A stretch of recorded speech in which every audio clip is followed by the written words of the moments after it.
لیث نے خبر دی، انہیں عقیل نے، انہیں ابن شہاب نے کہ عروہ نے ذکر کیا کہ مروان اور مسعور بن مخرمہ نے انہیں خبر دی کہ جب ہوازن قبیلے کے بھیجے ہوئے لوگ مسلمان ہو کر حضرت صلی اللہ علیہ وسلم کے پاس آئے، آپ نے کھڑے ہو کر ان سے ملاقات فرمائی۔ پھر ان لوگوں نے آپ صلی اللہ علیہ وسلم کے سامنے درخواست کی کہ ان کے اموال اور قیدی واپس کر دیے جائیں۔ آپ کھڑے ہوئے، خطبہ سنایا۔ آپ نے فرمایا، تم دیکھتے ہو میرے ساتھ جو لوگ ہیں، میں اکیلا ہوتا تو تم کو واپس کر دیتا، اور بات وہی مجھے پسند ہے جو سچ ہو، اس لیے دو چیزوں میں سے ایک ہی تمہیں اختیار کرنی ہوگی، اپنا مال واپس لے لو یا اپنے قیدیوں کو چھڑا لو۔ اس لیے میں نے ان کی تقسیم میں بھی دیر کی تھی۔ نبی کریم صلی اللہ علیہ وسلم نے طائف سے لوٹتے ہوئے جعرانہ میں ہوازن والوں کا وہاں پر کئی راتوں تک انتظار کیا تھا۔ جب ان لوگوں پر یہ بات پوری طرح ظاہر ہو گئی کہ نبی کریم صلی اللہ علیہ وسلم دو چیزوں مال اور قیدی میں سے صرف ایک ہی کو واپس فرما سکتے ہیں، تو انہوں نے کہا کہ ہمیں ہمارے آدمی ہی واپس کر دیجئے جو آپ کی قید میں ہے۔ اس کے بعد نبی کریم صلی اللہ علیہ وسلم نے لوگوں سے خطاب فرمایا،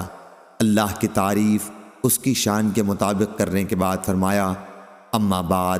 یہ تمہارے بھائی ہمارے پاس نادم ہو کر آئے ہیں، اور میرا بھی خیال یہ ہے کہ ان کے آدمی جو ہماری قید میں ہیں انہیں واپس کر دیے جائیں۔ اب جو شخص اپنی خوشی سے ان کے آدمی کو واپس کر دے وہ ایسا کر لے، اور جو شخص اپنے حصے کو چھوڑنا نہ چاہے اور اس شرط پر اپنے قیدیوں کو آزاد کرنے کے لیے تیار ہو کہ ان قیدیوں کے بدلے میں ہم اسے اس کے بعد سب سے پہلی غنیمت میں سے جو اللہ تعالی ہمیں دے گا اس کے اس حصے کا بدلہ اس کے حوالے کر دیں گے، تو وہ ایسا کر لے۔ لوگ اس پر بول پڑے کہ ہم اپنی خوشی سے قیدیوں کو واپس کرنے کے لیے تیار ہیں۔ حضرت صلی اللہ علیہ وسلم نے اس پر فرمایا، لیکن ہم پر یہ ظاہر نہ ہو سکا کہ کس نے ہمیں اجازت دی ہے اور کس نے نہیں دی، اس لیے سب لوگ اپنے خیموں میں واپس جائیں اور سب کے چودھری آ کر ان کی رائے سے ہمیں آگاہ کریں۔ چنانچہ سب لوگ چلے گئے اور ان کے سرداروں نے ان سے گفتگو کی۔ پھر نبی اکرم صلی اللہ علیہ وسلم کی خدمت میں حاضر ہو کر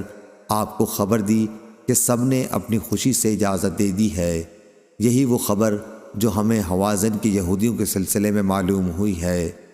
ظاہری نے کہا اور انس رضی اللہ عنہ نے بیان کیا کہ عباس رضی اللہ عنہ نے نبی کریم صلی اللہ علیہ وسلم سے جب بحرین سے مال آیا کہ بدر کے موقع پر میں نے اپنا بھی فدیہ دیا تھا اور عقیل رضی اللہ عنہ کا بھی۔